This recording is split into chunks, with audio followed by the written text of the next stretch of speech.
Assalamualaikum warahmatullahi wabarakatuh. Hari ini adalah memberikan kebebasan siswa untuk menjelaskan metode pembelajaran di seluruh dunia, yang mana tujuannya adalah untuk membuat siswa berpikir tentang bagaimana sih metode pembelajaran yang mereka sukai. Yuk kita lihat.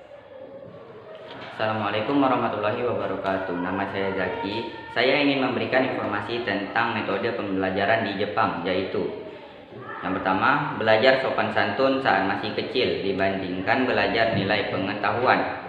Faktanya, di sekolah Jepang, siswa tidak mengikuti ujian sampai mereka mencapai kelas 4 SD, sekitar usia 10 tahun. Mereka mungkin hanya akan melakukan tes-tes ringan.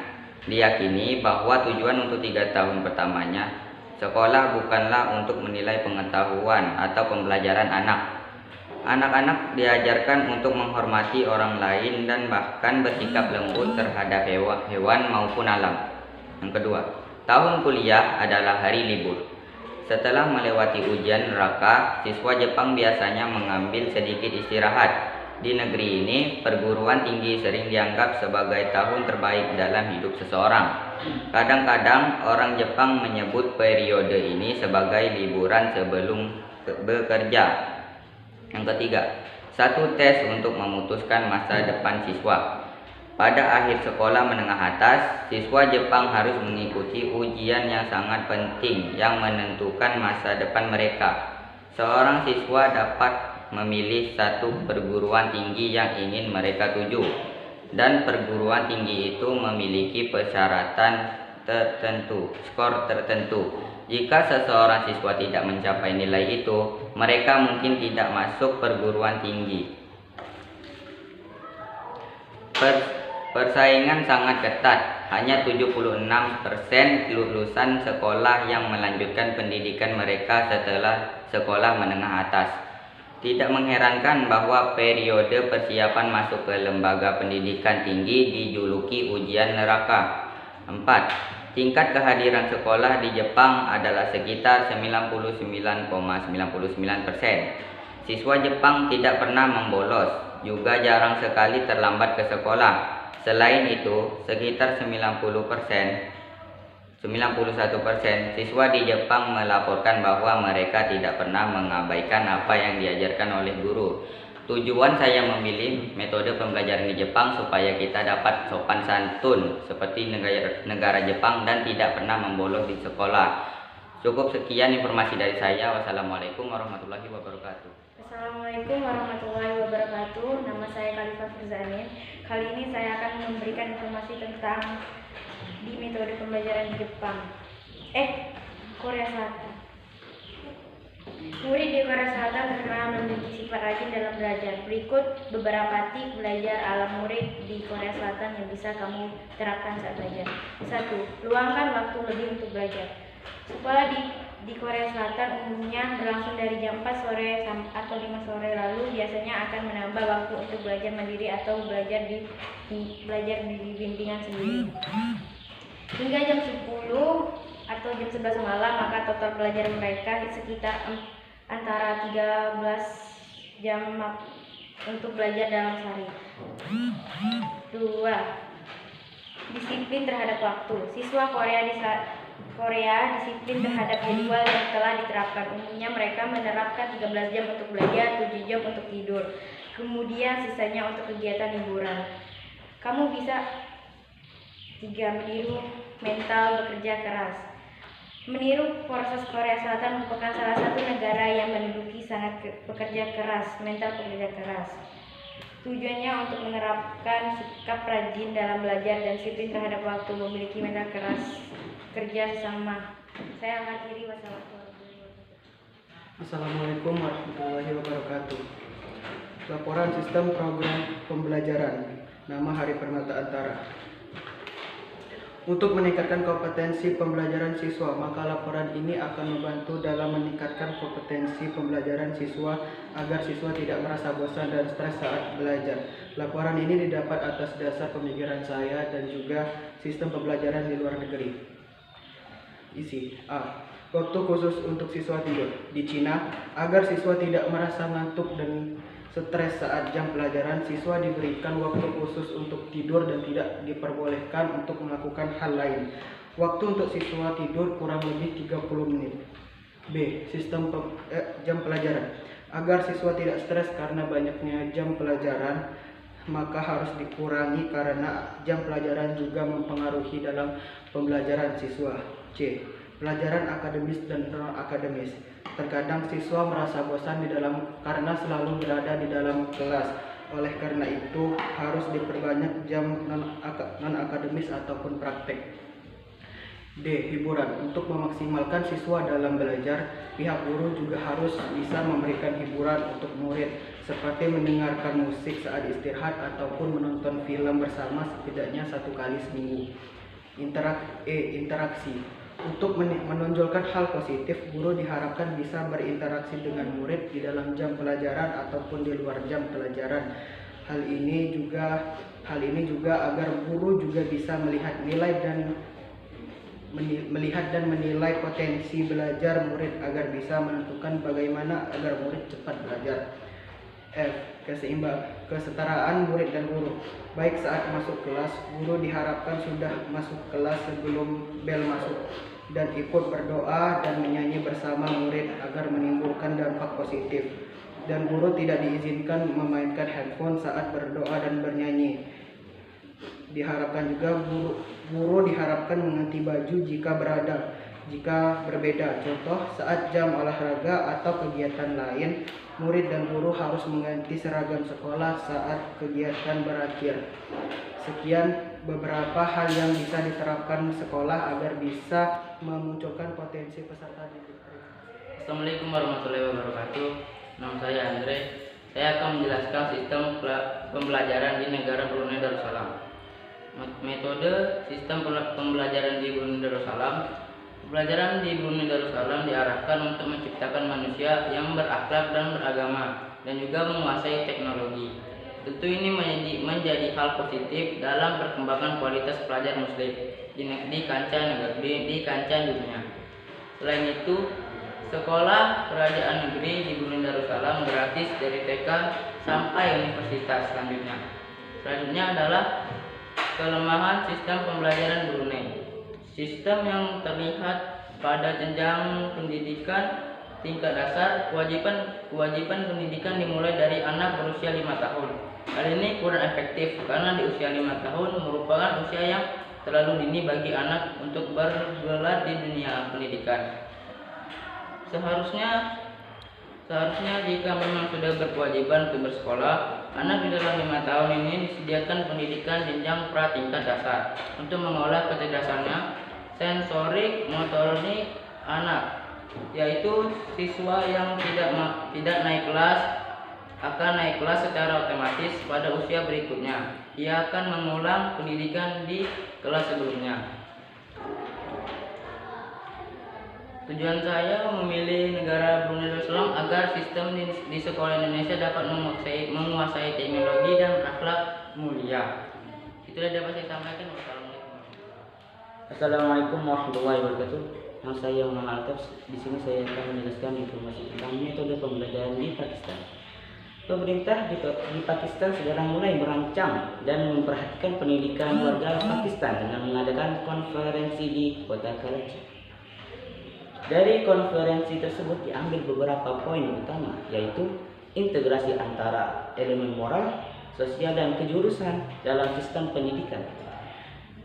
Yang kedua, mewajibkan sekolah dasar dan mewajibkan pendidikan jasmani, perhatian kemasyarakatan, teknik dan kejurusan pendidik, pendirian badan penasihat pendidikan.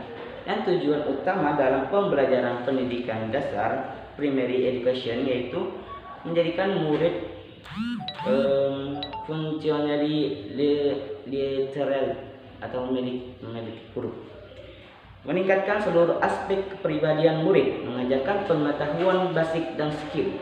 Di Pakistan juga dapat ada pembelajaran pendidikan menengah.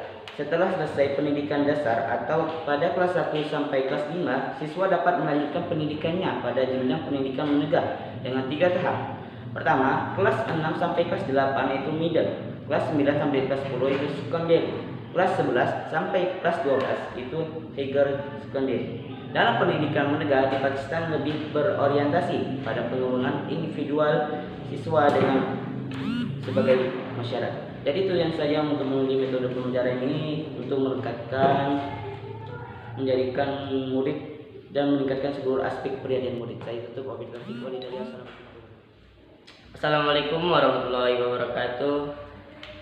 Sini saya ada laporan sistem program pendidikan. Nama M. Nasiruddin Akbar, kelas 8, tahun ajaran 2021-2022, pasal sistem program pendidikan, impian saya. Kata pengantar, laporan ini untuk membantu sistem pendidikan di SMP Muhammadiyah agar siswa bersemangat dan berpotensi dalam belajar.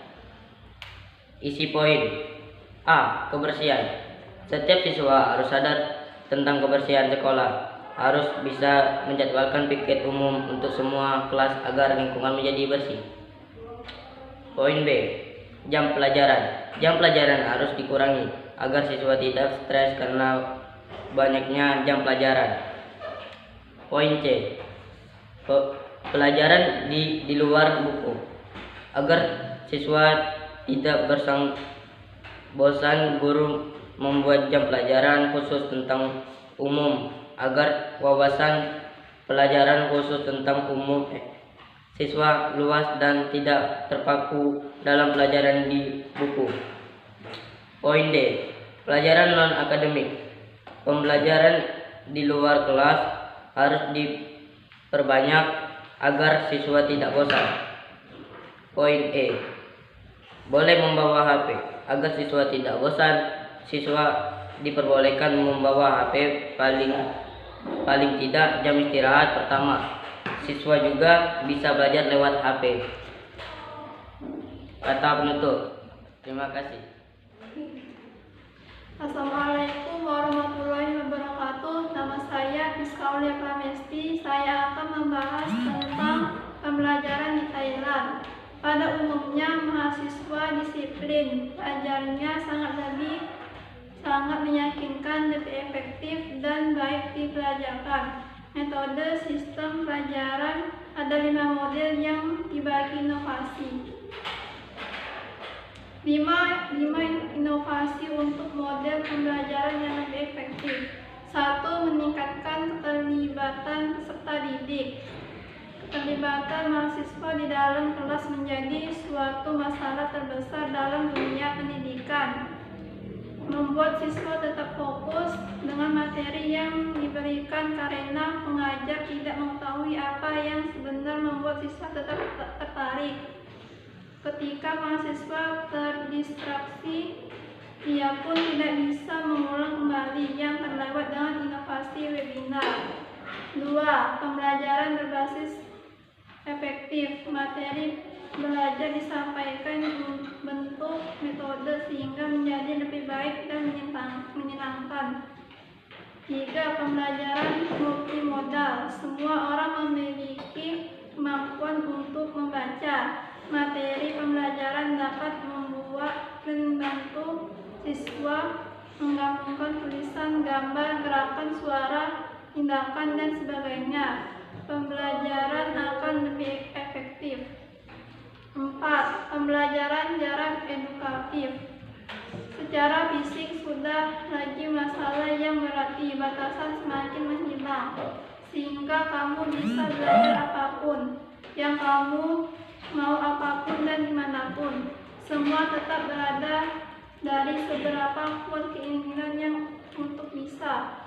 5. Pembelajaran berbasis komunitas. Komunitas juga bisa menggunakan jejaring sosial untuk masuk ke dalam komunitas belajar. Komunitas bisa berbagi tips belajar atau bahkan langsung berlatih. Itulah 5 inovasi model pembelajaran yang lebih efektif dan rekan-rekan punya model. Tujuannya mendapatkan 5 inovasi yang luar biasa supaya negara Indonesia bisa maju lebih baik dan menyamakan dengan negara lain. Assalamualaikum warahmatullahi wabarakatuh. Kenalkan, nama saya Eka. Di sini saya akan menjelaskan menjelaskan metode pelajaran di India. Metode pelajaran di India jalani gaya pelajaran mereka pertanyaan dan minta tanpa batas yang menutupi minta dan kegembiraan. Metode pelajaran sopan terhadap waktu pelajaran, memiliki mental dalam kelompok sesama, dan kerja keras terhadap sesama.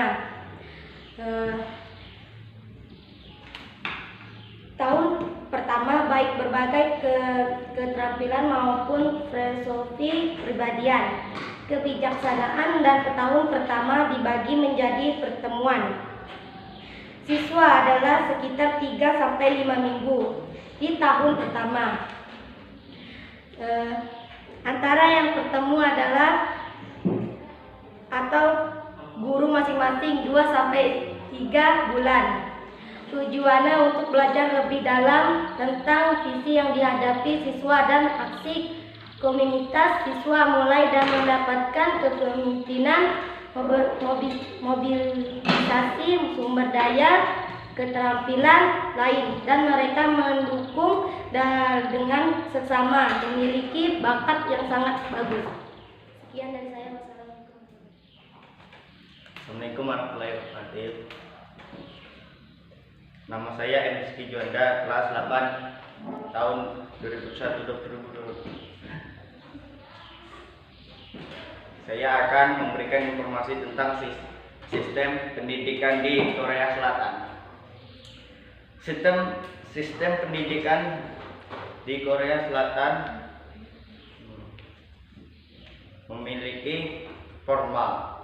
Di Korea Selatan dilaksanakan dalam pembelajaran ada beberapa mode pelajaran, yaitu jenjang pendidikan primer education, dan pendidikan sekunder, dan pendidikan tinggi.